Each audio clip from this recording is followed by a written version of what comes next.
Nobody's got a recession in their forecast, and no asset class is priced for recession, even though the risks are higher today than they were back then when everybody's freaking out over recession. Why is that? It does feel to me like perhaps norms are being broken. In my 40 years in the business, I don't remember seeing so many anomalies and divergences and imbalances all at once.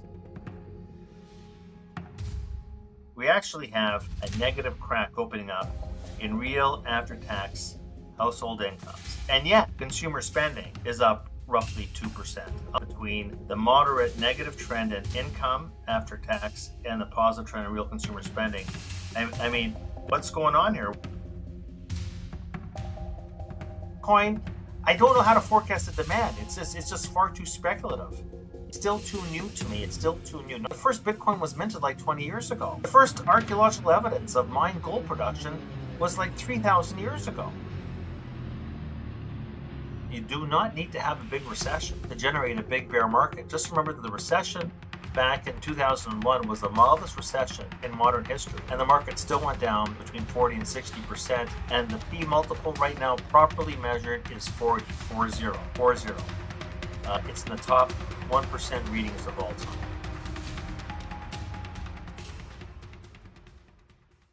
Welcome back, ladies and gentlemen, to the AllInCrypto Podcast. I am your host, Rupert Pickering, and today's guest is David Rosenberg, the founder and president of Rosenberg Research. He launched the firm in 2020 after a 3-decade career as an economist and market strategist across Wall Street and Bay Street.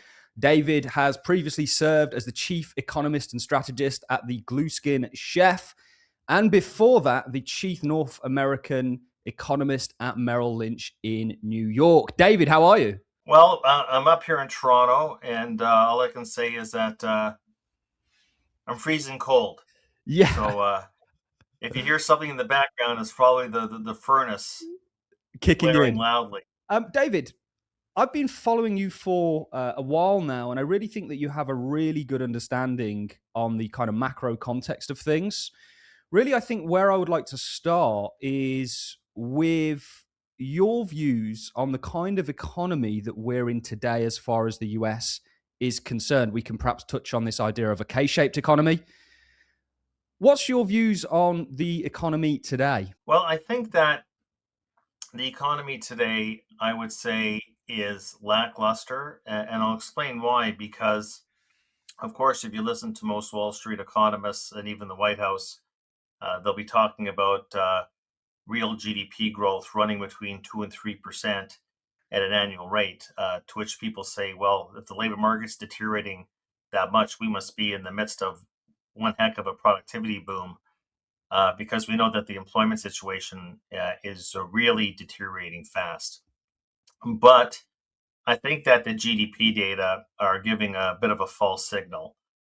Because that's just one measure of economic activity. What people don't know is that since 2014, the Bureau of Economic Analysis, alongside the GDP numbers, has been producing quarterly data called gross output. It's called GO, and I call this the not-so-go-go economy. And that's a $42 trillion measure of real GDP. Or the economy. GDP itself is 24 trillion. This is a much bigger look at what's really happening to economic activity. And so it's not a value-added concept like GDP is. This includes all the intermediate inputs that go into the economy, like B2B sales, so on and so forth. You almost want to look at the GO or the GO, gross output, as what's happening to the top line in the US economy. And so far this year, guess what? It's nowhere close to 2 to 3%. It's running actually below a 1% annual rate, which is stall speed. And when you've seen that sort of weakness in gross output in the past, guess what? It has typically flashed a recession scenario. So people get lulled into GDP because that's what we're trained to look at. But the broadest measure, much bigger, like I said, $42 trillion of activity is actually very close to flatlining. In fact, you could almost say that it's contracting in real per capita terms. So to answer your question, the economy, and the economy is not the stock market, okay? I don't remember GDP or GO being a ticker on the S&P 500. But the economy itself is not nearly as strong as commonly portrayed. I understand that equity investors pay for earnings, and earnings are running double digits yet again. But national income is national income. And you can argue that profits are doing great. And I'll tip my hat to another great year for the stock market because you're paying for corporate earnings. But what's happening here, of course, is that the share of labor income in the economy continues to go down and down and down and down. And that's one of the reasons why Donald Trump, you see, the thing is that stock market investors comprise a pretty low percentage of the overall population. This is one of the reasons why Donald Trump's approval rating is so weak, is that for the proletariat, for the broad household sector, their relative share of national income continues to go down to all-time lows. So you've got the situation where profit growth is running over 10% year over year, and you've got nominal incomes or wages, running basically 3 to 3.5%, which barely covers what the headline inflation rate is. So there you have it. I think that the economy itself in the United States, it's not technically in a recession right now, but it's just a couple of rungs away from my perspective. Yeah, and I really want to get into, some of the things that may see this come full circle. I think if you look at the equity market, it's done very well broadly. If you look at the S&P 500, you look at the Nasdaq, even if you look at large caps within crypto like Bitcoin, that's been one story. And then if you look at smaller caps, they've not done as well, perhaps being more economically sensitive. And you've kind of not just had this K-shaped economy, but also a K-shaped market that's very concentrated towards AI, large tech sector, and the sort of top 10%, whilst everybody else perhaps hasn't been quite feeling as fat, if that makes sense. What do you think the resolve to this is? Do you think it's that things come to fruition and actually the pain gets felt more broadly, including by the equity sector that's really been held up by large tech stocks? What kind of a path do you think we're on from here, given the context of the economy that we've been in? Well, I think that you're 100% right. It's been a K-shaped stock market, and although there's been some broadening out over the past few months, the reality is that the degree of concentration is even more acute than it was back in the late 1990s and in early 2000. At the bubble peak, and people didn't know it was a bubble back then, and the bubble talk back then was met with tremendous pushback as it is today. People are fearful of the word bubble. It is such an emotional term and it elicits fear. People don't like to talk about it. But then we look in the rearview mirror after the fact and we say, oh yeah, that was a bubble. There is massive concentration risk in the U.S. stock market, even with this moderate broadening out that we've seen. That the reality is that the top 10 stocks in the S&P 500, most of them, I think like eight of them are mega cap tech. Well, they account for uh, uh, you know 40% of the stock market cap. At the bubble peak in 1999, early 2000, it was less than 30%. So still massive concentration risk. It's a K-shaped market. It's a K-shaped economy, like you said. And the K is just to represent the fact that we have bifurcations, anomalies, divergences, and imbalances. I'll tell you, in my 40 years in the business, I've never seen this before. So, you mentioned the K-shaped economy. It's well advertised and well known. I think most kindergarten kids will know the K-shaped consumer. Well, there's the high end, and then there's the low end. And now the strains, the low end, are gravitating towards the middle income household. They depend on wage income, and they're getting killed by not so much inflation, but by the fact that the price level is still so punishingly high. We were told by President Trump when he got elected, of course, he's now still putting the blame on Joe Biden, that he was going to bring the cost of living down. The cost of living is a change in the level. Inflation is a change in the change. So the inflation rates come down, but since the peak in inflation in the summer of 2022, so we've gone from 9% inflation down to call it below three, but the price level itself has gone up 10% since the peak in inflation. Speaking of inflation, the bottom line is that for the average Joe and the average Jane, prices have still gone up 10%. And in fact, since COVID, prices have gone up 25%, just in the past 5 years. The last time that happened was during the Iraq War one oil price shock back in 1990, 91. That's where we are right now. So the high-end consumer, it doesn't feel that as much because the high-end consumer is feeding off the stock market gains. The top 1% hold over 50% of the equity market, and they are living and breathing off the fumes off their fat portfolios, and they're spending the money off of that. So they're less sensitive to shifts in incomes in the labor market than the low-income household is. And they're still obviously under tremendous strains, and the costs that are going up, up until recently, food, but now you've got, health insurance, and you got property insurance, and look what's happening to electricity costs. For all the talk about how AI is going to be deflationary down the road because of productivity, well, the initial impact on utility costs is punishingly high for the low and middle end consumer. So there's the K-shaped consumer, but there's K's everywhere. There's K's everywhere. Look at capital spending. So we always talk about the K-shape to the consumer. Look at capital spending. I'm told incessantly that we were in a capital spending boom. Okay, yes, in AI and data centers, anything related to AI, so far this year, capital spending in volume terms has risen at a 17% annual rate. But what about the rest of capital spending? You know what that number is? Minus 3%. So talk about K-shaped doesn't just apply to the consumer, it applies to the business sector too. Because what's happening here is that resources from what we used to call the old economy is being drained into the AI trade. We saw that in the stock market for most of this year, and we're seeing that in capital spending. They're actually ex-tech capital spending is in a recession. X high-end consumer spending is actually in a recession. So you can paper all these over at the headline level, but there are recessionary pressures beneath the veneer, and you see the K-shape even in the employment sector, in the labor market, massive K-shape. Small companies who are in the weeds. Small companies are in the weeds of the economy. They're on the front lines. They don't have fancy schmancy HR departments in an ivory tower that takes so long to make decisions. Basically, if you got to let people go in the small business sector, take it from me. I run a small business.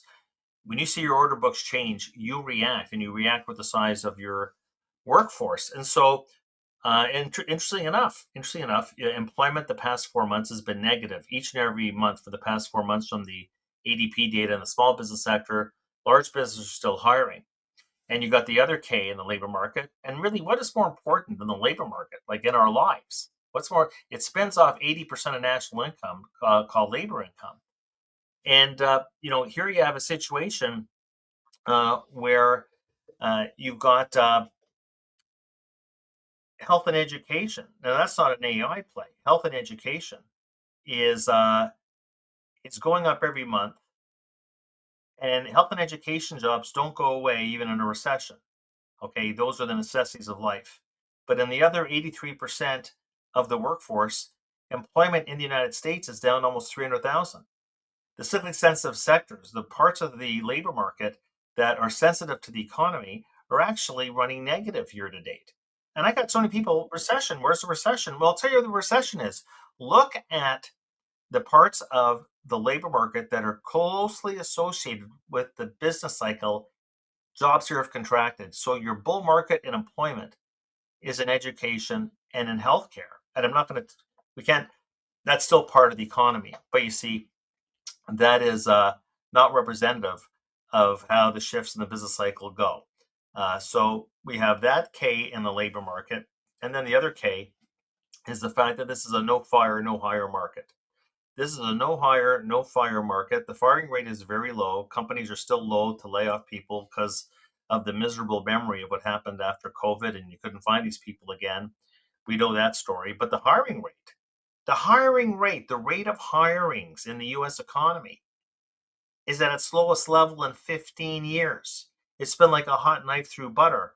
So, but we are at a point now where the hiring rate is so low that if we get even a modicum of layoffs, the hiring rate is so low, we're going to start to see sequential declines in non-farm payrolls. Now, that is the holy grail. Yep. That is the holy grail for the investor. So long as non-farm payrolls don't decline, it doesn't matter if all the growth is in education, health. That doesn't matter for the typical equity investor. They don't dig through the data. They just look at the top line and they'll say, well, non-farm payrolls, they're not going down. But I got news for you. The hiring rate is so low that if the Challenger, Gray, and Christmas numbers are accurate on layoffs turning into firings for next year, we're going to see month after month after month of shocking declines in non-farm payrolls. Over and beyond the fact that Jay Powell's already told us that because of a variety of distortions, the non-farm payrolls have been overstated by 60,000 per month since April. But that hasn't rung a bell yet for the average equity investor because, well, even with that, Mr. Powell, dare I say, that employment is still running positive. Small positive, but positive. That's all people need to see is a plus sign. And that's what happened, right, with the 2022 2023 recession scare. And what's interesting is that everybody was scared of a recession then. The stock market puked in 2022. Recession talk was everywhere. And yet we didn't get the recession. Why? Because employment never declined. You don't get recessions without employment declining. There were weaknesses in other parts of the economy, but employment didn't decline. We're so much closer to employment declining. And that's what causes everything to cascade. You don't get recessions without employment actually contracting on a net basis, month in and month out. We're closer to that now than we were back in 2022. I believe recession risks are higher, but nobody's got a recession in their forecast, and no asset class is priced for recession, even though the risks are higher today than they were back then when everybody's freaking out over recession. So that's the dichotomy we're looking at right now. But that to me is probably the most important K going in next year because a recession will be recession. In 2022, the non-recession was the big surprise sigh of relief. We have swung the pendulum the other way. By definition, that is the big surprise, especially because everybody's looking at tax refunds over here, accelerated depreciation allowances over there. The big, beautiful bill is going to save the day. I'm not necessarily there because the job market is starting to crack. And I'm looking at the contours. I'm looking at the supply and demand for labor. And I'm looking at the fact that we start getting any degree of layoffs with the hiring rate this low, the shock will be that we are in a new phase of outright declines in employment. It feeds back into negative consumer spending, even with the high end. And then that feeds into aggregate demand, which then feeds into profits. So the next thing you know, we're not getting another double-digit year in profit growth next year. So K's everywhere. K's in consumer, K's in CapEx, and K's in the labor market. And I think that the overall theme in 2026 is this, and this is actually information is power. This is what I'm looking forward to. 2026 will be the year where all these K's end up getting resolved. The question is, in what direction? Brilliant. I absolutely love that because there is an alternative direction where you actually see catch up more broadly. But given sort of how things have gone over the past couple of months, it seems like, there could be a falling out in regards to those Ks instead of catching up to the upside, coming to the downside. And I think there's a great stat out there in regards to the markets. They typically price a recession in 2 months prior to one actually taking place historically. Certainly, if you look at the S&P 500, which doesn't seem to be pricing in a recession, I think there's this kind of concept that you've spoken about the business cycle being dead. You've spoken about shooting nature in the head, which I think is brilliant. And we will get into that. But I think one thing that I want to pick up on before we move on is you've been in the markets for longer than I've been alive. And I mean that with all respect possible. You've said that this is an interesting time in your entire career, or one of the most interesting times in your entire career. Why is that? Because it does feel to me like perhaps norms are being broken. There's a kind of escalation in regards to fiscal policy, perhaps, that might be tilting things. We talk about overvaluations in the stock market. What element of that is in regards to people perhaps seeing stocks almost as an alternative to holding cash now as a better store of value? I think to simplify things, why do you think this is the most interesting environment that you've been in your entire career? It is a very complexing, confusing, perplexing marketplace and economy. What I was saying is that in my 40 years in the business, I don't remember seeing so many anomalies and divergences and imbalances all at once. Um, we have the situation, for example, we talked about the K-shaped consumer. If it wasn't for the high-end consumer, we'd be in an outright consumer recession right now. So what's happening? The low and middle end, and you see this in all the retailer reports too, and you see it in the data. They've rolled over. The high end is keeping the glue together. The question is why, and it's because of the stock market. We have this. You want to talk about anomaly? I said before we all focus on GDP, GDP, GDP, GDP. What is GDP? GDP is spending. GDP is not output. GDP is not production. GDP is spending. 70% of GDP is consumer spending. And what's keeping the engine going, of course, is the high-end consumer. We have the consumer running because of the high end. Consumer spending in real terms, adjusted for inflation, is around a 2% annual rate since April. What has real personal disposable incomes done since April? What's that done? That's negative 0.7% at an annual rate. We actually have a negative crack opening up in real after-tax household incomes. And yet, consumer spending is up roughly 2%, almost a 3 percentage point gap between the moderate negative trend in income after tax and the positive trend in real consumer spending. I mean, that doesn't cause your head to shake. Like, what's going on here? Well, what's going on is that the savings rate. Now, you talk to a non-economist crowd about the savings rate. I mean, I just start to roll, and this economist is going to pretend to be a professor of economics 101 and bore us to death. But let's just say that the savings rate is amongst the most important behavioral variables in the national account. So the decision as to how much do I spend or save out of my current income. And that savings rate's come down a percentage point since April to 4%. It was double that level before COVID. So what's happening is you feel comfortable drawing down your savings rate. I'm going to save less and less of my current income when I know that my stockpile, my portfolio, my equities has been going up, will continue to go up. And that is otherwise known as the fabled wealth effect on spending. The equity wealth effect on spending is what's keeping whatever juice is left in the consumer. And now it's confined to the high end. But you see, it's not about the labor market. It's about the stock market. So there's now like a 95% correlation between the stock market and the economy. You know, when I started in the business, as you said, 40 years ago, as an economist on the street, so the equity market people would ask me, hey, Rosie, what's the economy going to do so I'll know what to do with the stock market? No, today it's the opposite. Today, the economists ask the equity market strategist, what's your view on the S&P 500? Because I got to stick that into my consumer spending model. So it used to be that the economy drove the stock market. Today, the stock market drives the economy. It's like we've replaced the head and the tail of the dog. And that's why when, I said before, we'll get the case resolved for next year, everything will revolve around what the stock market does. Because if the stock market does not continue in its bull phase, the last man standing, called the high-end consumer, is going to roll over alongside the low and middle income households. It all rests on the stock market. And it's not the first time we've seen this. Remember that the NASDAQ peaked in March of 2000. The recession started in March of 2001, 12 months later, as the equity wealth effect moved into reverse.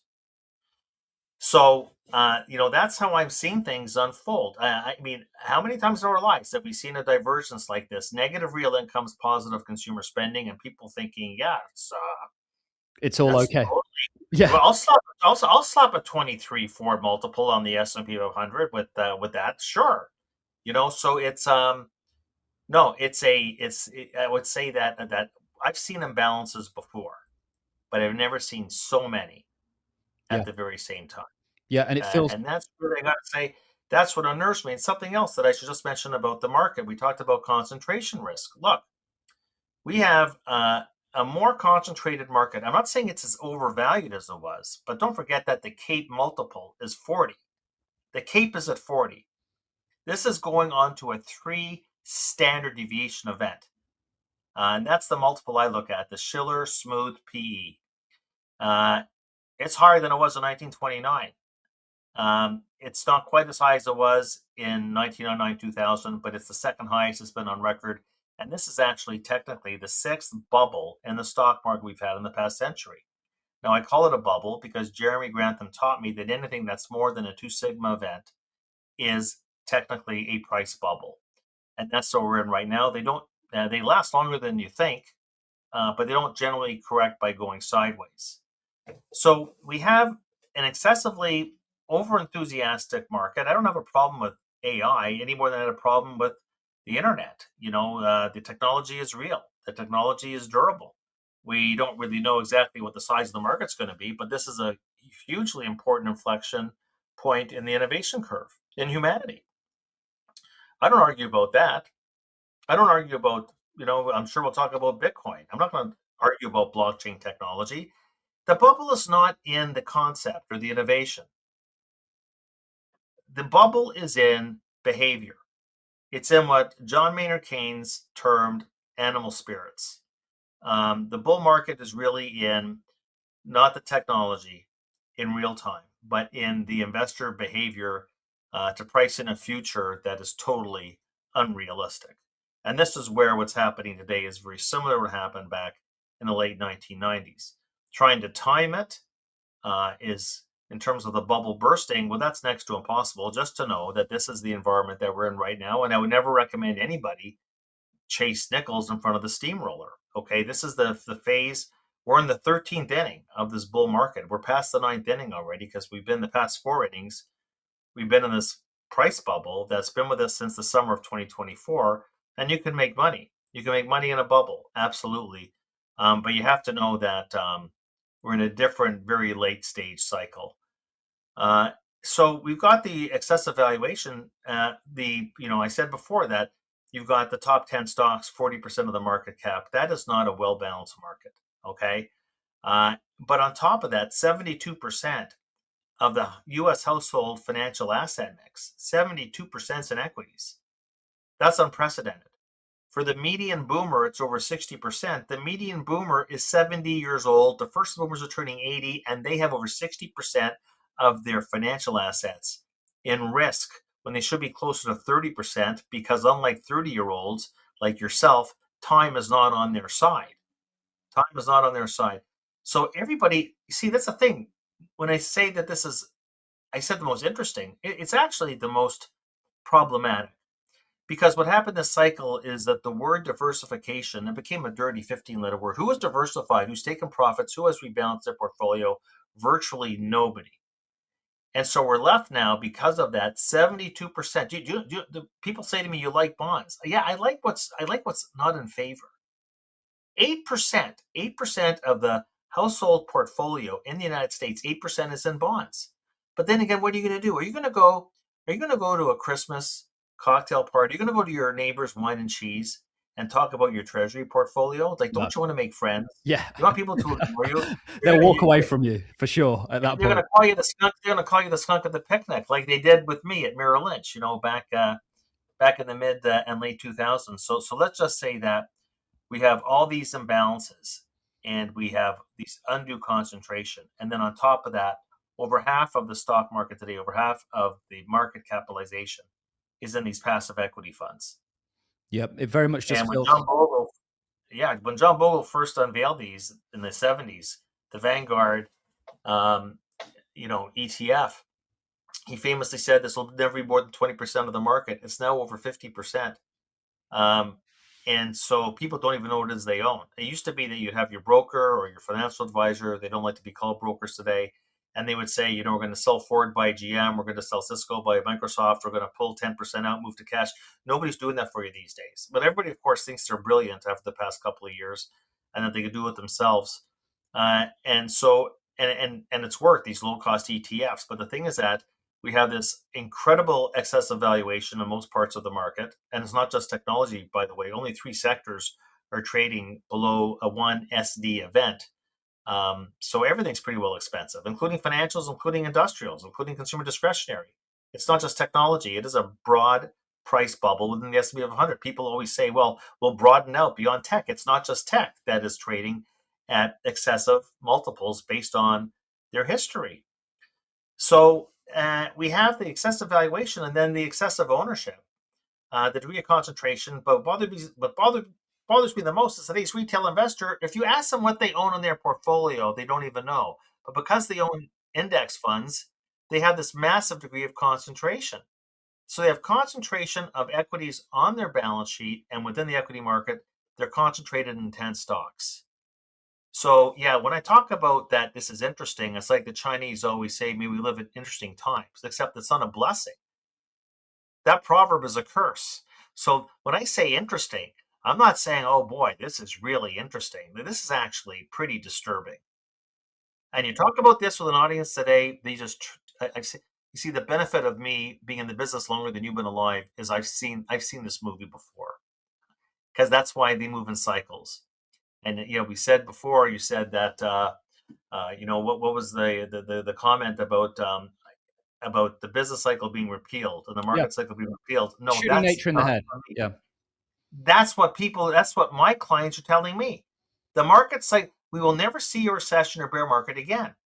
And we replaced what was called the Powell put with the Trump put. Trump doesn't want to see the stock market go down. The stock market's not going to go down. Didn't you know he's that powerful? And so there's this ingrained belief, and we didn't get the recession in 2022. Ergo, we will never see a recession again. We're supposed to see a recession. We didn't see a recession. Therefore, the economic cycle is dead. We will never have a recession again, and the market cycle is dead, and we will never see a bear market again. And that is the mentality of the investor today. So I don't believe that, because I believe in cycles. I believe that life, your professional life and your commercial life, everything moves in cycles. Okay. The world, like nature, moves into balance, moves into balance. The stock market itself is completely out of balance. Okay. To consider this to be a healthy situation, another great year for the stock market, understood. But this is not a healthy, balanced market, notwithstanding what's happening at the top line level. That's my major point. Yeah, I absolutely love that. And I think that why I wanted to really talk about the K-shaped economy is because it is just so fundamental to have an understanding of that, not just in regards to where we've came from, but where we're going. And I really love your points on how it's really being held by the top 10%, whereas the fundamentals, the 90% under that, just isn't there. And any cascade of that, the stock market's kind of like the last penny to drop. And once that does drop, you're going to get that realization of the underlying economy that's been different to the sort of upper band of the K actually coming to fruition. What's driven all this, in your opinion? And once we've perhaps answered that, I really want to get on to the valuations and what aspect of valuations is to do with money supply and monetary rate, the sort of monetary regime. That'll bring us perfectly onto Bitcoin. But what's driven this economy that we're in? Has it been the Federal Reserve? Because it very much seems to me, if you look at, there's definitely a correlation between the COVID crash, what took place then with the stimulus, and then the fight against inflation. And actually, a lot of, if you look at PMIs, they move very much in line with what inflation, what the Fed has essentially induced. What do you think's driven this economy and led to where we are today, sort of COVID onwards? Has it solely been the Fed?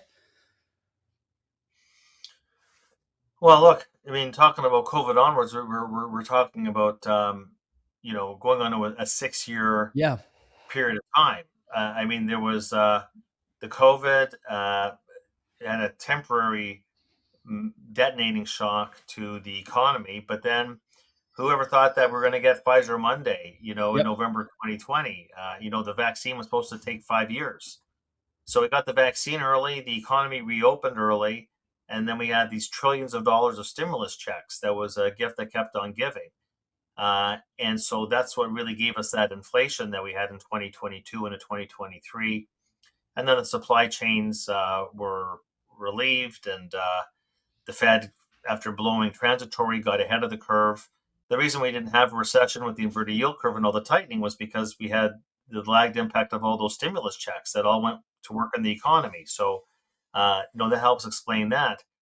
And then we did have, because of the monetary tightening and the recession scare in 2022, the market was down. You can say in a cyclical bear market, some of the cyclical stocks are down 30-35%. And then what do you know, in October 2022, we have ChatGPT, and we have the onset of the AI trade. Interrupted along the way were the Trump tariffs and the reprieves and all the mega deals, and the market seemed to think, okay, well, the tariffs aren't so good, but we're looking at all the money that Trump's saying is going to flow into the U.S. economy. It's tariffs are actually great, but really the overriding story, over and beyond the tariffs, and then all the delays and reprieves. Now we'll wait for the Supreme Court and see what happens. But it's been the AI trade. It's like we're talking about AI, like we were talking about dot coms back in the late 1990s. Once again, we're talking about technology and a major innovation in the major shift in the innovation curve. And so that was really, the driving force for the stock market, and with linkages, like, you talk about, well, we're going to go into the financials. Well, the financials are doing all this M&A connected to AI. Oh, I'm going to go into utilities. Well, utilities are feeding into AI. I'm going to go buy silver. Well, silver and copper and these commodities are. You see, the thing is that it's not just about AI. It's all the multiplier impacts on other segments of the market. You haven't seen consumer staples rally because of AI, because they have nothing to do with AI. They've been in the penalty box for their own reasons, and a lot of that is because of the impact of the tariff shock on their margins. So you want to take a look and see, what is the market doing excluding AI. Just go and look at the two worst performing sectors, Yep. REITs and consumer staples. And that's Housing. okay. There is the stock market without the AI influence, because they have nothing to do with AI. What's Then there's been everything driving that, else. David? So in regards to, I think we could look at what's been driving the top end of this K. What's been driving the bottom end? Has it been monetary policy? In the same way that they try and fight and dampen inflation, is that No, the reason? Yeah, I'd love your no, take it's on the not. sort It's of not. bottom end. No, it's not about. It's not about the. It's not about the Fed. It's You can argue the Fed. Maybe you can say, well, the Fed has not done enough to crush inflation. Okay. But the inflation, yeah, but what's the inflation been in? It's been in groceries. Okay. Well, what's Jay Powell going to do? Grow more tomatoes in his backyard? Like, what's he going to do? The White House just figured out that we shouldn't apply tariffs on coffee, since we don't grow coffee in the Yeah. United States. Why is that on the Fed? Why is that on the Fed? You got property insurance that's skyrocketing. Well, that's related more to environmental conditions. What's the Fed going to do about that? Healthcare. They can't wrap their hands around, like, Obamacare has been a disaster, but then we don't know the Obamacare subsidies. Healthcare costs are going to go up. You see, that is a form of inflation, but it's really a tax increase Yep. on the lower middle class. Like, the thing is that the high end consumer, okay, what do they spend out of their income on food and on utilities and on insurance, healthcare? Like, basically 13% of their income goes into this stuff. For the low end consumer, it's over 100%. They have to tap their credit cards to get by. That's the bifurcation. It's the wrong inflation. This is not inflation in things like furniture, appliances, things. Oh, well, demand is booming. Of course, there's price increases. This has been a tariff shock, and the high end hasn't paid for that. It's been the low end. And then you got the other shocks related to the environment and so on and so forth. Um, because you've had you know parts increases, commodities going up, that's filtered into used car prices. So So you've got used car prices. The low end person will middle end buy used cars, not new cars. The new cars are more in the domain for the people that are at the higher end. So no, this doesn't come down to the Fed. It really, I mean, as Jay Powell said, if it wasn't for the tariffs, core inflation would already be close to 2%. But it wasn't the Fed's decision to bring tariffs on. So that's been, another part of this complication. And of course, the fact that it's hit a lot of the foodstuffs, and it's hit a lot of the things that go into, like, why, like, great year for the stock market, right? Well, did you ask the question? And never mind the food producers. Um, what about Procter and Gamble? What about Colgate Palmolive? What about these producers of, like, of diapers and tissue paper and detergent that relies on inputs that ultimately get tariffed, and that again goes, that's why store brand names have been doing well, and the other ones not so well. Why is it that Dollar Tree, uh, General Dollar, why are they doing great? What? Because it's not even the low and the middle end are gravitating because they're so strained. So anyways, it's a disturbing situation, but it's basically, this is not at the Fed's door. This is basically the tariffs, and the whole view was that we're going to get manufacturing jobs. We've lost 70,000 manufacturing jobs this year with the tariffs.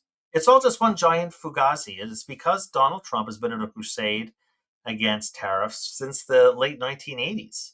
Long time. For him, this is like a religion. But the fact that the White House only figured out recently that, having tariffs on avocados and on coffee and on stuff that America doesn't even produce will only create a massive price shock. That realization only came. Kevin Hassett just talked about that over the weekend. You We have to just wonder. figured that out, Yeah. and you're supposed to be a PhD economist. Okay, that's not going to instill a lot of confidence, right? Yeah, you have to wonder. You have to wonder. And with all this kind of uncertainty, with a lot of these things going on at the moment, what do you think's happening with gold right now? Gold, everybody's finally. It always amazes me. People catch up when things are at all-time highs, not before. I always find that interesting, but then again, it's in the headlines. What do you think's going on with gold right now? Do you think it has a lot to do with a lot of the uncertainty out there, a flight to safety, perhaps? I know you've spoken about central banks and their accumulation of gold. What do you think the gold story is right now? The gold story is the flip side of the bear market in the U.S. dollar, which is probably in its early stages. So this really started with the BRICS, moving out of dollar reserves, and now more central banks are moving out of dollar reserves, and they are diversifying into what they haven't had for many years, which is gold. You remember that you can't look at this bull market in gold without looking at the 20-year bear market from 1980 to 1999. Yeah, I mean, they're both mirror images of each other. And why we had a 20-year bear market in gold over that 2-decade period was because the central banks were dumping their gold. I mean, you have a situation, I'm talking from Toronto, okay? Canada is the fourth largest gold producer in the world, okay? The Bank of Canada owns no gold. They dumped it all in the 1980s. The Bank of England dumped half of its Gordon Brown. Yep. reserves. So we reached a point, that we went in the 1980 peak, the previous peak in gold. Central banks had 70% of their reserves in gold. Then they decided, well, we're going to buy treasury bills instead, and they wound down their gold reserves to 10% share by 1999. And at that low in 1999, the gold price had gone down to $255 an ounce. You have all these Johnny come latelys. Gold's in a bull market. Gold's in a bull. Look at gold. Look at gold. Dude, I don't mean to be disrespectful. Gold's been in a bull market since 1999. This is not, anybody who's following the situation knows this is not just something brand spanking new, because that was the Washington Agreement towards the end of 99, where the central banks agreed to stop selling gold. And now that share has gone from 10% to, call it, 25, 30. And are we going to go back to the previous peak of 70%? Who knows? If we do, when you look at the fund flow impact, you're talking about gold blowing through $6,000 an ounce. which, by the way, sounds less ludicrous than it was when I was talking about this a year ago. So it's really just called the great reallocation among central banks. Central banks have very deep pockets, and they are increasingly diversifying into bullion reserves. And of course, that's been dragging the precious metals complex along for the ride, including silver, which has had an even more of a banner year, but palladium, platinum, but gold has been the leader. The central banks are not buying other metals; they're buying gold because of its specific properties, and it's ongoing. People say to me, "When are you going to turn? When will this bull market end in gold?" It's hard to know what the price is going to be because it's not about the price. It's situational. Just as the Washington Agreement in 1999, and I suggest that people read about that because that put it in the law. The first central bank that said we're done selling gold, that was the time to say I'm going to over time build a position in gold and the gold mining stocks. And you talk about buy and hold. One of the best buy and holds, better than the S&P of all time, was just doing that. The first time that you see a central bank say we're done, I will put a report saying time to start unwinding your exposure.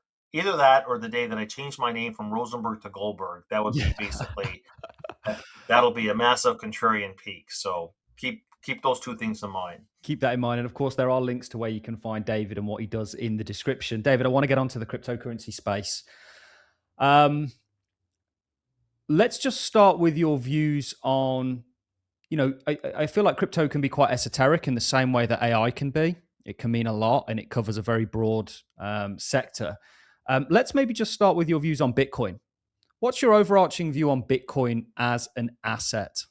Well, I have trouble valuing the crypto space in general. I mean, I understand it and I understand its importance. I just don't know how to value it. You could say to me, "Well, how do you know how to value gold?" Well, like gold, um, you see, Bitcoin's got a very stable supply curve. Gold's got a very stable supply curve. What's happening with gold is the annual global supply growth runs about 1%, but because of the central banks, you're seeing gold demand. This is not about speculation. This is not about Costco getting runs on its gold bars. It's not about the Indian dowry season. Okay, it's actually still. I mean, I think that basically, when you're taking a look globally in terms of assets in the private sector, only 1% is in gold. So this isn't a case where this is private sector demand. Okay, even if you want to include gold-backed ETFs, the principal driver of the demand curve for gold has been, as I said, the central banks. It's the central banks. If you want to ignore the central banks, well, go ahead. A lot of equity investors did not ignore QE. They played the QE trade and made a lot of money doing that. Central banks have deeper pockets than the rest of us. So I'm comfortable with gold. Okay, they called Bitcoin digital gold. But why? Why is it? It might be digital, but why is it gold? Well, why is it gold? Gold. Central banks aren't buying Bitcoin, at least not right now, but they're buying gold, adding it to their reserves. I said before, the trade is done when the first central bank says that I'm done, and so that's driving a wedge between 1% supply growth in gold and 2.5% demand growth. And that delta is mostly the central banks. I'm actually investing alongside the central banks. Central banks are always at the poker table with the rest of us. You can choose to ignore it if you want, but that's without the central banks, gold is not trading north of $4,000 an ounce. Okay, Bitcoin, I don't know how to forecast the demand. It's just far too speculative, and it's actually still too new to me. It's still too new, not the technology, but the bottom line. Bitcoin, the first Bitcoin was minted like 20 years ago. The first archaeological evidence of mined gold production was like 3,000 years ago. So, I just have a better sense of what's driving the gold price than Bitcoin. And we can see that Bitcoin, here's the thing. I don't have ice in my veins. I was raised by Depression era parents. There's no such thing as a sure thing, but I like to sort of invest with tailwinds, not headwinds. And I basically don't invest in things that I don't understand. It's not like I don't understand Bitcoin. I don't understand the ultimate fundamental drivers of the demand curve. To me, it's just all speculative. And I look at Bitcoin as being part of just a risk on trade. Its highest correlation has been the NASDAQ 100. And if you're taking a look, as the large mega cap tech stocks the past couple of months came under downward pressure, what do you know? Bitcoin followed suit. What I like about gold is it still has those defensive characteristics. It is not part of the risk on trade. Okay. So I know so many people that have Bitcoin and they have the NASDAQ 100. I'm saying you double down on the same trade. Don't you want to have a hedge in your portfolio? Do you do you not believe in Markowitz and having efficient allocation of capital in your portfolio? People have too much concentration risk, but on top of that, all their trades are positively correlated. Gold is basically a ballast on the portfolio. Would you say to me, after everything we've seen in the past few months, gold hitting new highs, not on anything else except weaker dollar and more central bank buying at a time when Bitcoin's down 30%? How is that digital gold? Gold went up, Bitcoin went down. Bitcoin went down. Bitcoin really showed its true colors, which is that it is correlated with the risk on trade. So make up your mind what you want to do. Own the NASDAQ, own the Mag 7, or own Bitcoin. It's the same trade. And too many people have doubled up on that trade. But the thing is that I respect the stable supply curve of Bitcoin. I just find that the demand, it fluctuates a lot. And you can see that a lot of the demand in Bitcoin is purely speculative, Johnny come latelys. And in gold, the demand is not from the retail investor. They're not driving up gold. They're not big enough to. It's the central banks. So, that's the story I said before. I will be out of the gold trade, been in there for God knows how long, because I understand what the driver of demand is. And the day that dries up is the day that we've got to move on to something else.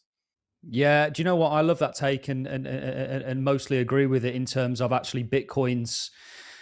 I'm perhaps a believer in the broader application of distributed ledgers outside of Bitcoin. I think they're very real in the disruptive nature of them. We speak to DTCC, what they're looking to do with tokenized assets. We speak with central banks. They're all looking at this technology as impactful and potentially the future rails upon which the financial system may run, being kind of underlying protocols that could enable that.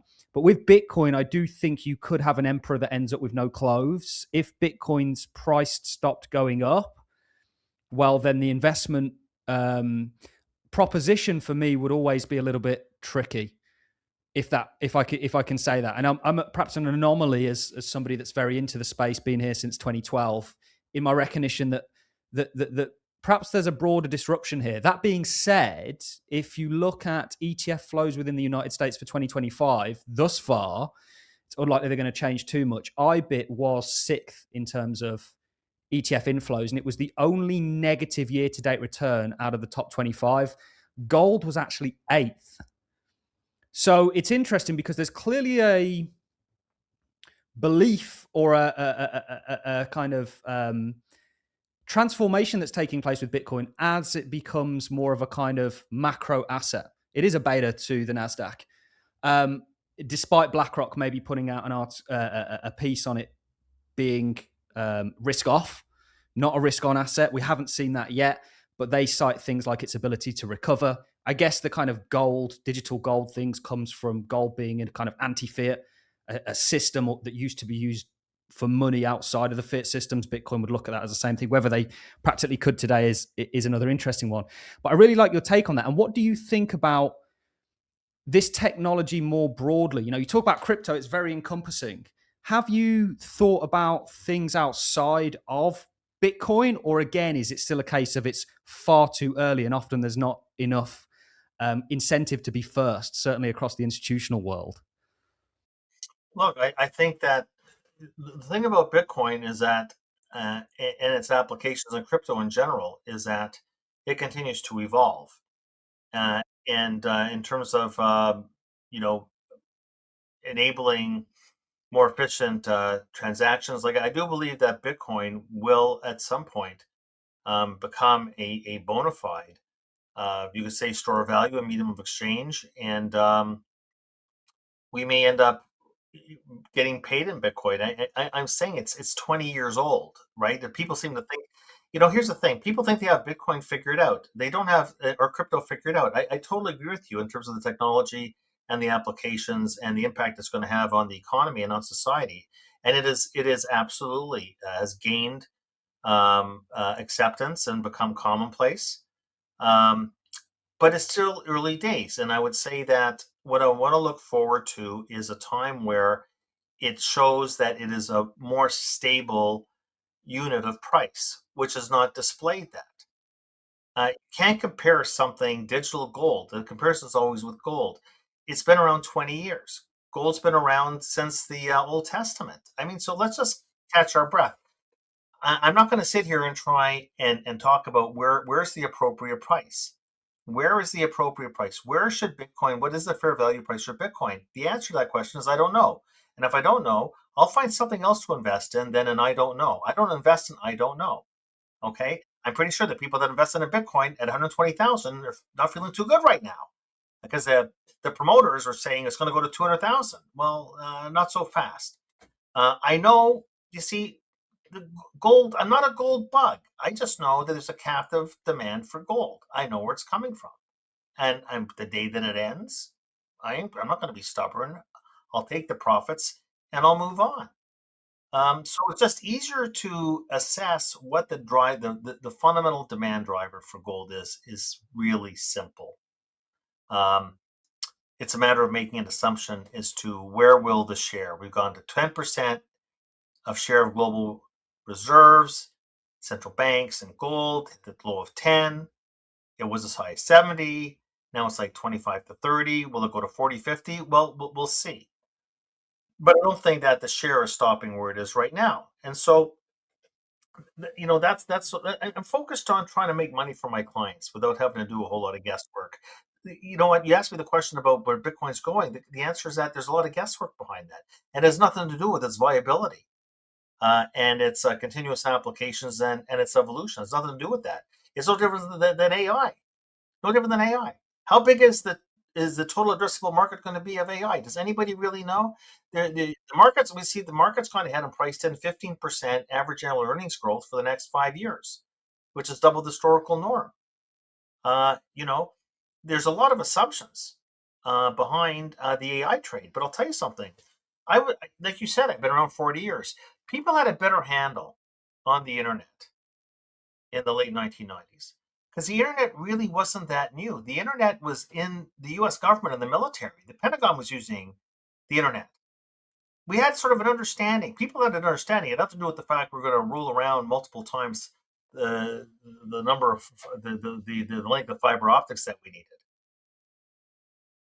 But I don't find anybody understands AI. They think they do. Surveys are showing that companies they're investing in AI. They don't even know what to do with it. Okay, um, so it's interesting. This is what happens. This is the human nature. This is why when you're taking economics, they force you at university to take psychology. You have to take psychology. It is take psycho. The psychology is important as your economics 101 because you're talking about behavior. You're talking about behavior. And my mentor and hero, Bob Farrell, who is head of market strategy at Merrill Lynch for like 5 decades, was the first technical strategist to introduce sentiment, and it was work in the 1950s. Sentiment, because that's what's going up right now. That's what's driven the market. Um, people don't. People, I hear all the time. It's a fundamentally earnings driven bull market. Sure. What people don't realize is the extent of the multiple. The multiple basis point for basis point is so much more powerful than earnings growth. People don't realize that in a bull market, 40% of the bull market on average is the multiple expansion, that animal spirits. It's not about earnings, it's the willingness for me to pay more and more for that future earnings stream. I feel so confident and ebullient and enthusiastic. It's just a sentiment indicator. Sentiment indicator. That's what it is, but it's dominant in the pricing action. If this was an earnings-driven bull market, the S&P would be a lot lower than it is right now.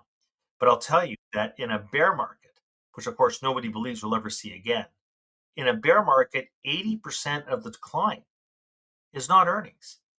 20% of the decline in a bear market is earnings. 80% of the drop you see in a bear market is the multiple compression as fear replaces greed. And that's the one thing that Bitcoin is not going to change.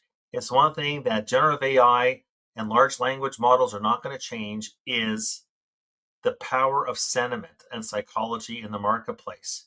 Okay, the extreme emotions of fear and greed.